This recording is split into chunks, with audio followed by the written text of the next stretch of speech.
बातें करती है कि समय रहते वहां कदम क्यों नहीं उठे।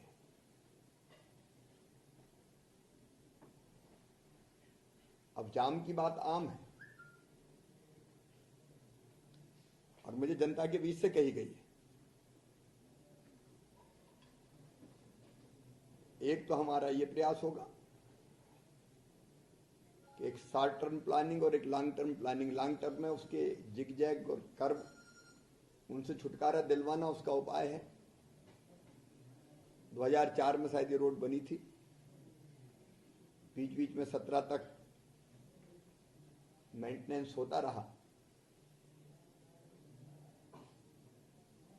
फिर अत्यधिक ट्रैफिक होने के कारण, क्योंकि वहां से ट्राले और मुझे तो पता है 100 पहियों के भी जो इंडस्ट्रियल वाहन है वो भी वहां से गुजरते हैं। आज रोड डेवलपमेंट कॉर्पोरेशन के एमडी और आए हुए हैं, बाकी इंजीनियर्स वगैरह सारे आ रहे हैं, रात तक पहुंच जाएंगे। वो देख के उस रोड को कैसे ठीक करना तात्कालिक रूप से उसका काम प्रारंभ करेंगे और लॉन्ग टर्म सॉल्यूशन क्या उसका हो सकता है वो जो मैंने प्रारंभ बताया उसका इंतजाम करेंगे। इस दौरान कोई और वैकल्पिक रास्ता खोलना पड़ेगा, क्योंकि इस रोड को ठीक करना है तो ट्रैफिक बंद करना पड़ेगा। बिना ट्रैफिक बंद किए रोड का मेंटेनेंस नहीं हो सकता और हैवी ट्रैफिक है, इसलिए विभाग तय करेगा। लेकिन 6 घंटे एक तरफ से बंद करके फिर 6 घंटे दूसरी तरफ से बंद करके एक व्यवस्था वो बना रहे, इसका मेंटेनेंस ठीक ढंग से हो जाए, इसका इंतजाम किया जाएगा। और एक वैकल्पिक रोड भी हम जल्दी तैयार करेंगे, खुड्डी जिगना से नहीं, एक तो ये गोविंदगढ़ गड्डी रोड, उसके भी मैंने निर्देश दिए हैं और एक और जो विकल्प सुझाया है जिगना से भरतपुर, उसके भी हम निर्देश दे रहे हैं। लेकिन ट्रैफिक जाम था तो जवाबदारी किसकी थी? एक इसका भी उत्तर हमको खोजना पड़ेगा। व्यवस्था सुधारने में कोई कसर नहीं छोड़ेंगे, इसलिए तात्कालिक रूप से रोड डेवलपमेंट कॉर्पोरेशन के डीएम, एजीएम, मैनेजर जितने हैं उनको सबको मैं सस्पेंड कर रहा हूं।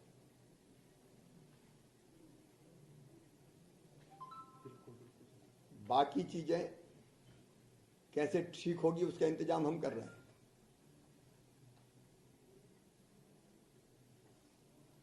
बस गई नहर के रास्ते और सीट थी 32, लोग थे 62।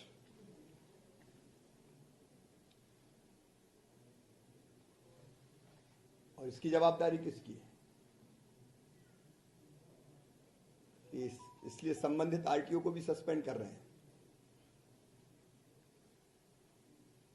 और भी अगर इसके लिए जिम्मेदार होगा तो उनको भी देखा जाएगा।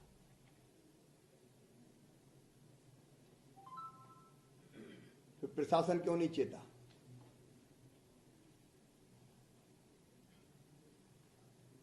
वो रिपोर्ट हमारे पास आएगी जांच की, लेकिन हम इसकी तह में भी जाएंगे। मेरा किसी से राग और द्वेष नहीं है, लेकिन गलती अगर कोई करता है तो उसको सजा भुगतने के लिए तैयार रहना पड़ेगा। यह भी मैं निश्चित करूंगा।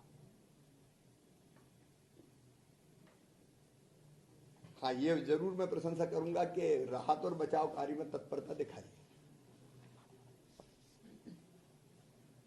इसमें पुलिस प्रशासन हो, जिला प्रशासन हो, एनडीआरएफ की टीम हो, एसडीआरएफ की टीम हो, तत्परता के साथ कार्रवाई हुई है। मैं तो लगातार 8 बजे से सवेरे यहाँ जुड़ा हुआ था और लगातार बात कर रहा था। मैं कल केवल इसलिए नहीं आया कि मेरे जाने से रेस्क्यू ऑपरेशन प्रभावित ना हो जाए, नहीं तो मुख्यमंत्री आ गया तो बाकी काम में बाधा होती नहीं तो मैं कल ही आ जाता। इसलिए हमारे 2 मंत्री साथी आए थे, तुलसी सिलावट जी और रामखिलावन पटेल जी। रामखिलावन जी कल से यहीं पे हैं।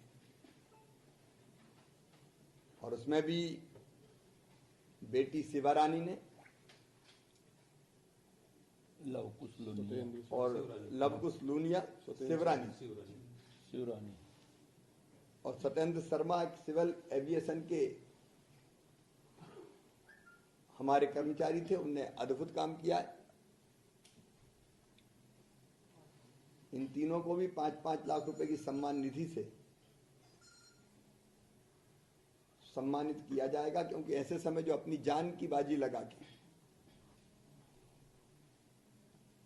लोगों को बचाए वो अभिनंदनीय है। और प्रशासन के भी जिन लोगों ने, चाहे वो एसडीआरएफ हो, एनडीआरएफ हो, पुलिस के जवान हो, जिनने अच्छा काम किया उनको भी हम पुरस्कृत करेंगे। उनकी भी सूची मैंने मांगी है।